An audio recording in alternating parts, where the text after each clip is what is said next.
ഈശോ മിശിഹായ്ക്ക് സ്തുതിയായിരിക്കട്ടെ. ഞാൻ മാണിപ്പറമ്പിലച്ചൻ.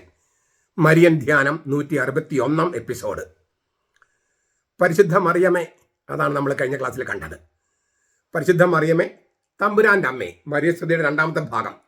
പരിശുദ്ധ മറിയമേ, തമ്പുരാൻ്റെ അമ്മേ. ഈ തമ്പുരാൻ്റെ അമ്മ എന്നുള്ളത് എലിസബത്തിന്റെ വായിൽ നിന്ന് വന്ന തിരുവചനം ഉപയോഗിച്ചിട്ടാണ് ഈ മരിയസ്തുതിയുടെ നന്മ നിറഞ്ഞ മറിയമേ സ്വസ്തിയുടെ അതിൻ്റെ രണ്ടാം ഭാഗം ആരംഭിക്കുന്നത്. പരിശുദ്ധ മറിയമേ, തമ്പുരാൻ്റെ അമ്മേ. എലിസബത്ത് പരിശുദ്ധാത്മാവ് നിറഞ്ഞവളായി ഉച്ചത്തിൽ ഉദ്ഘോഷിച്ചു, എൻ്റെ കർത്താവിൻ്റെ അമ്മ എൻ്റെ അടുക്കൽ വന്നു. ഇതെങ്ങനെ? എൻ്റെ കർത്താവിൻ്റെ അമ്മ എൻ്റെ അടുക്കൽ വന്നു, ഇതെങ്ങനെ? ലൂക്കാസിന്റെ സുവിശേഷം 1-ാമത്തെ അധ്യായം 42-43 വചനങ്ങൾ. നമുക്കറിയാം, എൻ്റെ കർത്താവിൻ്റെ അമ്മ യാഹ്വേ അഥവാ അദോണായ് എന്ന ഹീബ്രുവിലുള്ള ദൈവനാമത്തെ സെപ്തുജന്റ് ഗ്രീക്ക് പരിഭാഷയിൽ തർജ്ജമ ചെയ്തിരിക്കുന്നത് ക്യൂരിയോസ് എന്നാണ്. ക്യൂരിയോസ് ആ വാക്കാണ് ആദ്യകാല മലയാളത്തിൽ നമ്മൾ തമ്പുരാൻ എന്ന് തർജ്ജമ ചെയ്തത്.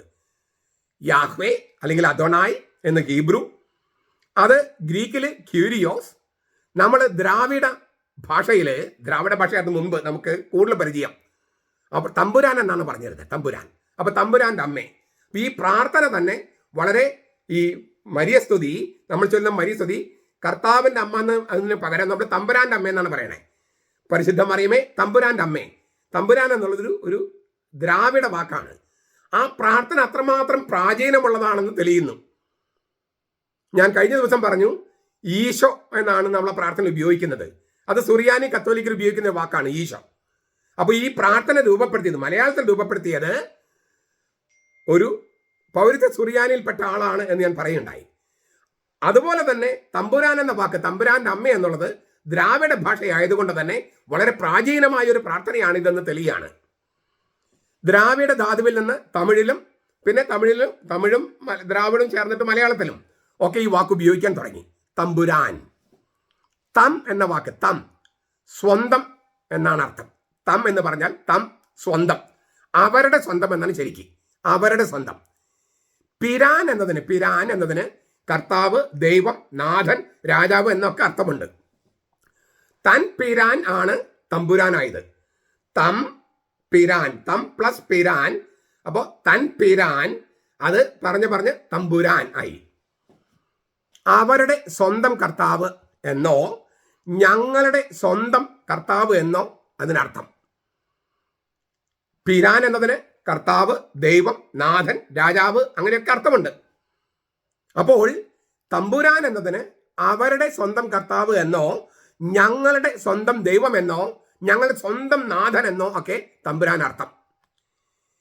പെരിയ പുരാണം തുടങ്ങിയ പ്രാചീന തമിഴ് കൃതികളിലെ പരമാധികാരിയായ ദൈവത്തെ ചിഹ്നപ്പെടുത്തുന്ന വാക്കാണ് തമ്പുരാൻ. ഈ പ്രാചീന തമിഴ് കൃതികൾ പരമാധികാരിയായ ദൈവത്തെ അത് അവതരിപ്പിക്കുന്നത് തമ്പുരാൻ, തൻപിരാൻ, അതാണ് തമ്പുരാൻ. സ്രഷ്ടാവായ ദൈവത്തെ പടച്ച തമ്പുരാൻ എന്ന് വിശേഷിപ്പിക്കാറുണ്ട്. സ്രഷ്ടാവായ ദൈവത്തെ പടച്ച തമ്പുരാൻ, അതായത് സൃഷ്ടികർമ്മം നടത്തിയ പരമാധികാരിയായ ദൈവം എന്ന അർത്ഥം. പക്ഷെ പിന്നീട് ഈ വാക്കുകൾ പ്രഭുക്കന്മാരെയും രാജാക്കന്മാരെയും വിശേഷിപ്പിക്കാൻ തുടങ്ങി. നാട്ടുരാജ്യങ്ങളുടെ സമയത്ത് ദൈവത്തിന്റെ പ്രതിനിധികളായി കരുതപ്പെട്ട രാജാക്കന്മാരെ തമ്പുരാക്കന്മാർ എന്ന് വിളിക്കാൻ തുടങ്ങി. ശക്തൻ തമ്പുരാൻ. രാജാക്കന്മാരെ തമ്പുരാൻ, അതായത് ദൈവത്തിന്റെ പ്രതിനിധികളാണെന്ന് കണക്കാക്കിയിട്ട് രാജാക്കന്മാരെ തമ്പുരാൻ എന്ന് വിളിക്കാൻ തുടങ്ങി. അതിന് സ്ത്രീലിംഗമാണ് തമ്പുരാട്ടി, റാണി, രാജ്ഞി, പ്രഭു കുടുംബത്തിലെ നാഥ എന്നൊക്കെ അർത്ഥം. ജാതി വ്യവസ്ഥ കൊടുമ്പിരി കൊണ്ടപ്പോൾ കീഴാള ജാതിക്കാരെ, മേലാള ജാതിക്കാരെ തമ്പുരാനാണ് തമ്പ്രാനായി. തമ്പ്രാൻ. കേരളത്തിലെ തുളു ബ്രാഹ്മണരുടെ ഇടയിൽ അത് എംബ്രാനായി. എംബ്രാന്തിരി ഒക്കെയായി. അപ്പോൾ തമ്പ്രാൻ, തമ്പ്ര, ഓംബ്ര എന്നൊക്കെ പിന്നെ പറയുന്നത് അങ്ങനെയാണ് കേട്ടോ. അത് കുറച്ചും കൂടിയും തമ്പ്രാണ് ഓംബ്രയായിട്ട് മാറിയത്.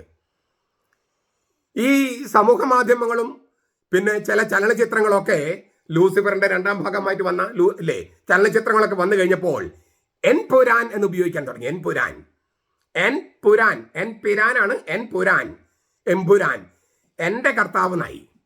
എംപുരാൻ എന്നതിന് തമ്പുരാൻ എന്ന് പറഞ്ഞാൽ അവരുടെ സ്വന്തം കർത്താവ് അല്ലെങ്കിൽ ഞങ്ങളുടെ സ്വന്തം കർത്താവ്. എൻ പുരാൻ എന്ന് പറഞ്ഞാൽ എൻ്റെ കർത്താവ്.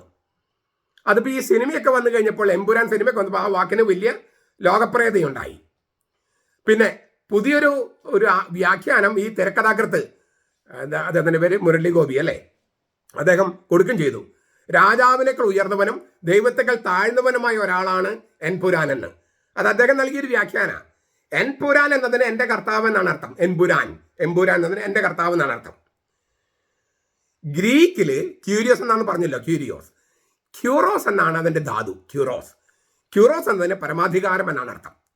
അതിൽ നിന്ന് ഉത്ഭവിക്കുന്ന ക്യൂരിയോസിന് പരമാധികാരി. പ്രാചീന കാലത്ത് അത് ഉപയോഗിച്ചിരുന്നു. യജമാനൻ, ഉടമസ്ഥൻ, വീട്ടുടമസ്ഥൻ, ഭരണാധികാരിക്കൊക്കെ വാക്ക് ഉപയോഗിച്ചിരുന്നു. ഹീബ്രു ബൈബിളിലെ യാഹ്വേ ദൈവനാമമാണ്. യാഹ്വേ ആ ദൈവനാമത്തെ ഗ്രീക്കിലേക്ക് തർജ്ജമ ചെയ്തപ്പോൾ സെപ്റ്റുജിന്റ് പരിഭാഷകര് അത് ക്യൂരിയോസ് എന്ന് ഉപയോഗിച്ചു. ക്യൂറോസ് എന്ന പരമാധികാരം എന്ന വാക്കിൽ നിന്ന് വരുന്ന ക്യൂരിയോസ്, യജമാനൻ, ഉടമസ്ഥൻ, വീട്ടുടമസ്ഥൻ, ഭരണാധികാരി എന്നുള്ള വാക്കുകൾക്ക് അപ്പോൾ പുതിയൊരർത്ഥം വന്നു. എന്താണ്?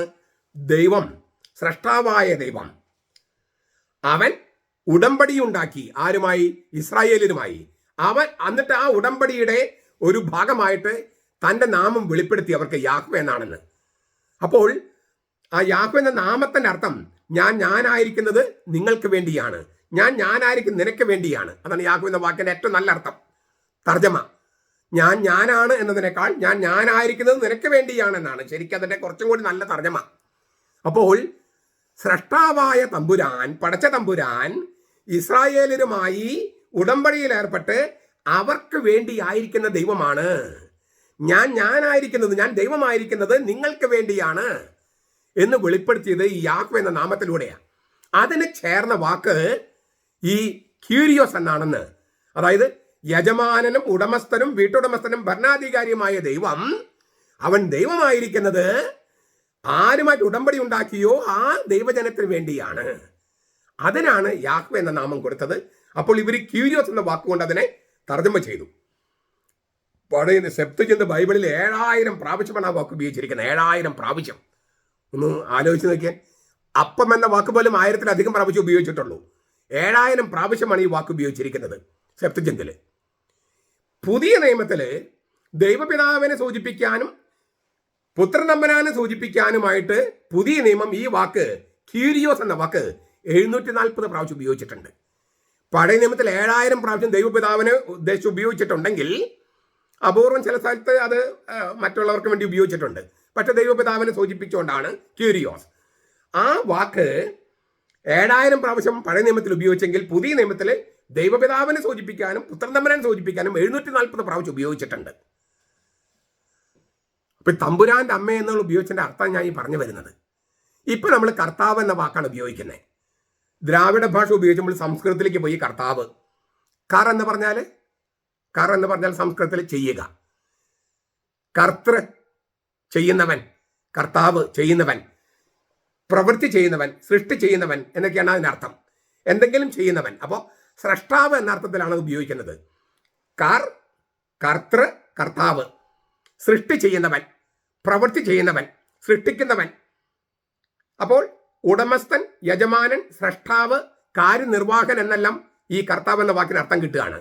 സൃഷ്ടി ചെയ്യുന്നവൻ, പ്രവൃത്തി ചെയ്യുന്നവൻ, സംരക്ഷിക്കുന്നവൻ, എന്തെങ്കിലും ചെയ്യുന്നവൻ എന്നാണ് അർത്ഥം കർത്താവ്. അപ്പോൾ പ്രവൃത്തി ചെയ്യുന്ന ആ ഉടമസ്ഥൻ, യജമാനൻ, അങ്ങനെ അർത്ഥത്തിലല്ല, സൃഷ്ടി ചെയ്യുന്ന അർത്ഥത്തിലാണ് ഉദ്ദേശിക്കുന്നത്. ഈ എന്തെങ്കിലും ചെയ്യുന്ന വെച്ചിട്ട് തോന്നിയ പോലെ ചെയ്യുന്ന ഉദ്ദേശിച്ചിട്ടല്ല. ഇല്ലായ്മയിൽ നിന്ന് സൃഷ്ടിക്കുന്നവൻ, സകല സംഗതികളെയും സംരക്ഷിച്ച് നിർത്തിക്കൊണ്ട് ഈ സൃഷ്ടികർമ്മം മുന്നോട്ട് കൊണ്ടുപോകുന്നവൻ, അങ്ങനെയൊക്കെയാണ് അതിനർത്ഥം ഉദ്ദേശിക്കുന്നത്. അപ്പോൾ കർത്താവ് എന്നതിന് ഇപ്പോൾ അതിൻ്റെ അർത്ഥം പരമാധികാരിയായ സ്രഷ്ടാവ്, പരമാധികാരിയായ നാഥൻ, പരമാധികാരിയായ ദൈവം എന്നൊക്കെയാണ് ഉദ്ദേശിക്കുന്നത്. അപ്പോൾ എൻ്റെ കർത്താവിൻ്റെ അമ്മ, നമ്മൾ അതിൻ്റെ മറ്റു കാര്യങ്ങൾ പിന്നീട് ചിന്തിക്കാം. ഇപ്പം നമ്മൾ തമ്പുരാൻ്റെ അമ്മേ, എൻ്റെ കർത്താവിൻ്റെ അമ്മ എന്ന ആ വാക്ക്, എൻ്റെ കർത്താവിൻ്റെ അമ്മ എന്ന വാക്ക് നമ്മൾ മരിയസ്തുതിയിൽ തമ്പുരാൻ്റെ അമ്മ എന്നാണ് ഉപയോഗിക്കുന്നത്. തമ്പുരാൻ എന്ന വാക്കിന് അർത്ഥം ഞാൻ പറഞ്ഞു കഴിഞ്ഞു.